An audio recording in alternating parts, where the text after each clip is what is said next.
Welcome back to the Chelsweets kitchen. Today we're making this super fun pink candy drip cake.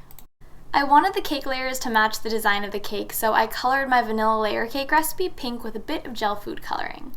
I then used this super delicious strawberry jam. I'm using about, I would say, a quarter of a cup of strawberry jam here, and I added it to about 2 cups of frosting.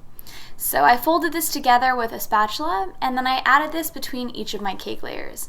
So I spread about 1/3 of the mixture between each cake layer, and I used my large offset spatula to get it nice and even as I stacked my cake. To make things really fun, I then added a layer of just regular vanilla buttercream on top of this. I thought it would look really beautiful when we cut into the cake, but sadly the strawberry jam actually wasn't that different in color. So if you're going to do this, I would actually recommend adding a bit of coloring to your strawberry buttercream just so you can see the difference of the two frostings.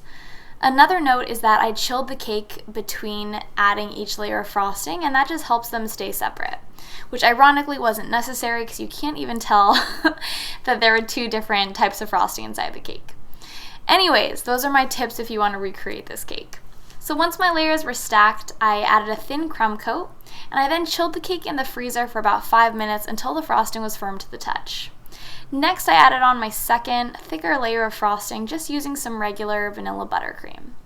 If you guys want the recipe for my layer cake or for my buttercream, both are up on Chelsweets.com. They're super easy to make. So like I was mentioning earlier, we're decorating this cake with a bunch of different shades of pink buttercream. There actually is a great story behind the design of this cake.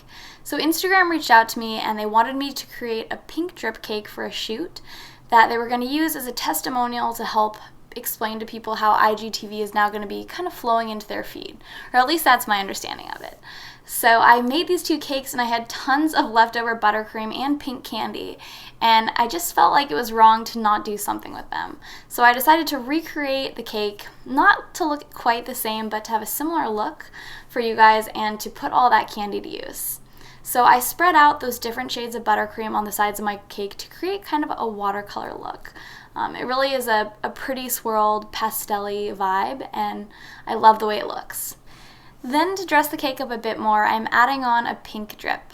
So to make my colorful drips, I like to use a white chocolate ganache that I add a little bit of gel food coloring to color it. So if you guys want to see a more in-depth tutorial on how I make my colorful drip recipe, you can click the link in the upper right corner. Or if you Google colorful drips, my recipe will be the very first thing to pop up. So I like to use a squirt bottle to add my drips onto my cake. It's just a lot easier and feels a lot more natural to me than using a spoon.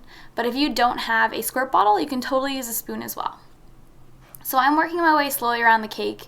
As you saw in the beginning, I did a test drip to make sure that my ganache was the right temperature. And then I went to town adding this all the way around the cake. If you want to learn more tips and tricks about how to make the perfect drip cake, I also have a tutorial on that, and you can click the link in the upper right corner.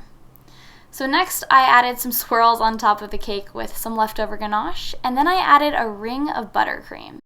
So this frosting kind of acts as the perfect base for the wreath of candy that I wanted to make on top of this cake. So once I had piped all of that frosting on, I started adding my candy into it. I started with my biggest candies and worked my way down to my smallest. So I started with some pink gumballs, then I added some sour pink gumdrops and some sour ropes. I got all of my candy from Dylan's Candy Bar, which I live really close to here in New York City, and it has a great section of candy by color, which is perfect for this kind of a cake. But if you don't have those where you live, Party City actually has a lot of colorful candy as well. Or if you're lucky and you live near your own candy shop, I'm sure you'll find some great candies there. So once I felt like I had fit as much candy as I could on top of this cake, I decided it was time to cut into it. So the cut this time was actually a little bit anticlimactic because I was really expecting that strawberry buttercream to be a bit more colorful. But nonetheless, it was still delicious, and you can kind of see the difference between the 2 layers of frosting.